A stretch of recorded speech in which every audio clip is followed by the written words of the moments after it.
Please rise in body or spirit as we hear the gospel reading today. This is the Holy Gospel according to St. John. Glory to you, O Lord.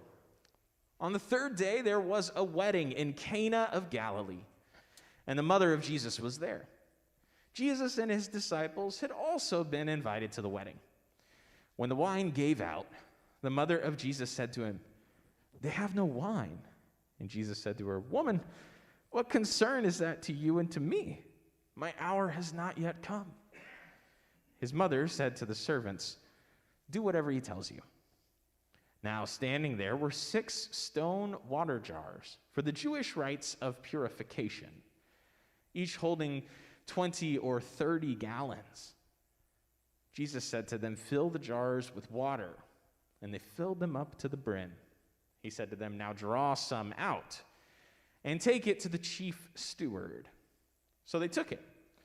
When the steward tasted the water that had become wine and did not know where it came from, though the servants who had drawn the water knew, the steward called the bridegroom and said to him, "Everyone serves the good wine first, and then the inferior wine after the guests have become drunk, but you have kept the good wine until now." Jesus did this, the first of his signs in Cana of Galilee, and revealed his glory, and his disciples believed in him. The gospel of the Lord. Praise to you, O Christ. I invite you to be seated. There are a handful of wonderful images and interesting things at work in this gospel text today. Everything from a reversal, just like we heard God would do in Jesus in Mary's song back in Advent. Just as Jesus will talk about the last becoming first and the first becoming last, we get a reversal in this story, right? The good wine is served at the end, not the beginning. Unusual, to say the least. There's also issues talking about purity and the ways that Jesus will interact with the purity laws of his time and place, and perhaps challenge the purity laws of our time and places. These jugs can no longer be used for purification once the wine has arrived. And yet, we are reminded that the bridegroom is in our midst, that Jesus is there, that God has come to be with us. But, and I was already thinking about going this way, and then yesterday I realized I really had to. Did you hear the news yesterday while the congregation, Beth Israel in Colleyville, Texas, was gathered for their Shabbat service, doing a small group, live streaming their service, as we know what that's like. Someone walked in and held them hostage for the majority of the day. We give thanks that they were safe at the end of the day, though we do mourn that death had to come to the one who had taken them hostage.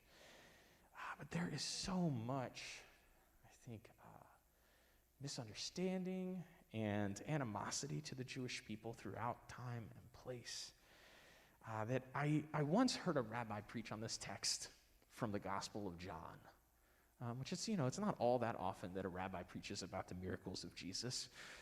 So I think perhaps it stuck with me there, but I also just cherish the way that rabbis teach, the way that Jesus taught as a rabbi and the way that so many rabbis engage with Scripture. But he said a different parable alongside this story of Jesus' first sign about another wedding that was pretty common to wedding practices in the ancient Near East.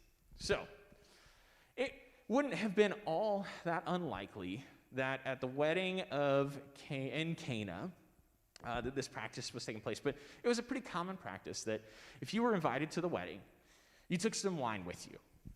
And not these purification jugs, but the jugs that were actually meant for wine, right? Everybody walked in with a wine skin full, poured it in to the jug, and then there was enough wine for the party, all right? Because weddings in that day were communal. And usually most of the village, if not the whole village, was invited. And so in order to help provide for the drink for the group, everybody brought a wineskin full of wine and poured it in so that there would be enough wine for everybody. One family, getting ready to attend the wedding, they're talking and deciding, which of these wines should we bring? And they take a look at what they have, right? In my mind, it's like, do we bring like the really full-bodied Merlot or, the light, refreshing Riesling, right? And so, what do we bring? So they're looking through, and after a minute, they decide, there's so many people going, and we're having such a difficult time deciding. We really don't need to bring our best. In fact, let's not bring anything at all. Go ahead, fill up the wineskin with some water and add it in. And there's so much wine that nobody's going to notice, one wineskin full of water in the jug.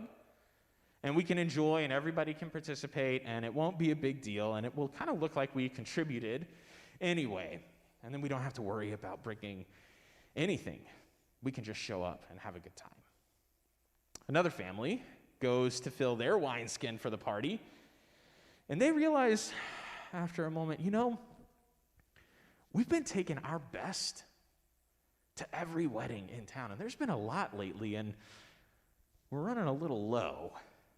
Now, this family happened to be the largest, the owners of the largest vineyard near the village, and they had a bumper crop. They had a fantastic season.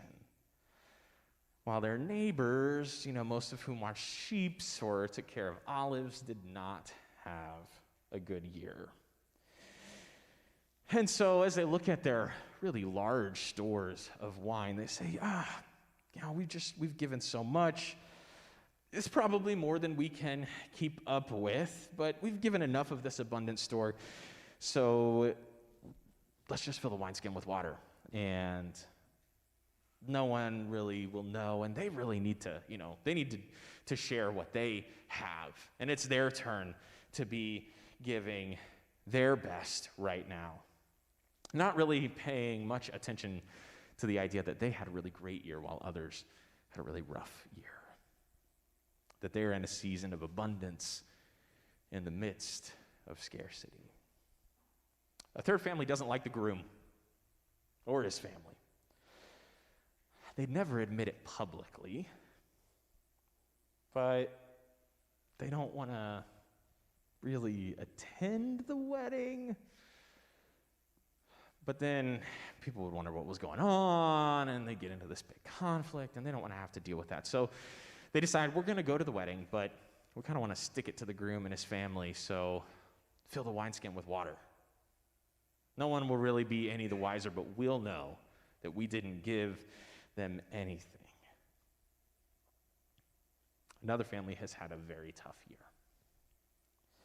They usually have stores of some of the best wine around, but as they take a look at what they have, they are embarrassed. Their heads hang so low. They decide that, unfortunately, the only wine they have is not worth giving. It might sour the whole jug. And they're really afraid that someone might know that they brought bad wine when they're usually the ones with the best. And so since they think that if they bring the bad wine, it might ruin the whole batch, they decide to bring some water, because better to slightly dilute everything than to sour the whole jug. The families arrive along with most of the rest of the village. And as they arrive, each goes to the communal jugs around the area and empties their wineskin. And they're at the wedding, and finally the time comes to get a drink. And the host, the chief steward, invites everyone to draw from the jugs and to enjoy the wine as they celebrate the love of this new family.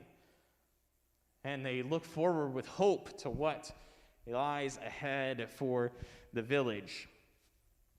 So people at different jugs all around the area dip their cup in, and suddenly some whispers turn into a dull roar as everybody looks across the way and realizes there's no wine, just water.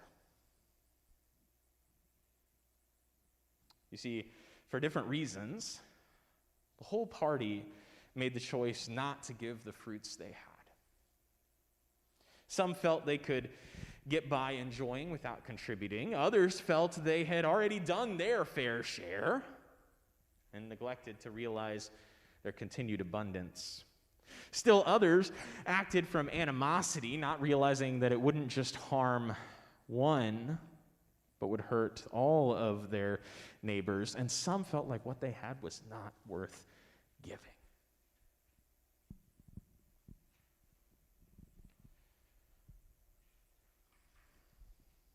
Family of faith, God calls to us again and again to give our first fruits, to share our very best with one another, to trust that even when our best changes and it's not what it was in other years, to give it, knowing that God takes what we give and transforms it. Knowing that indeed, even should everyone show up with water and there be no wine, the presence of Christ can bring joy to that feast too. You see, because the wine isn't just about the wine is about enjoying the presence of God with us, enjoying the divine love in our midst. And yet we are given the opportunity to participate in bringing and continuing that joy. The gifts we receive are not for ourselves, but for the world. And God takes what we give and transforms it. When we answer the call to generously share what we have, each giving as we are able, again, some of those families, right, they didn't realize that what they had was still worth giving, even though what they had changed. Some of them didn't realize how much their neighbors needed them to continue giving what they were giving. God uses what we give to bless not only us and our families, but the community around us. God expands the celebrations of life and brings joy without end, giving to us till we are full. The presence of Christ invites the experience of life to the fullest, to extend to all for all of time.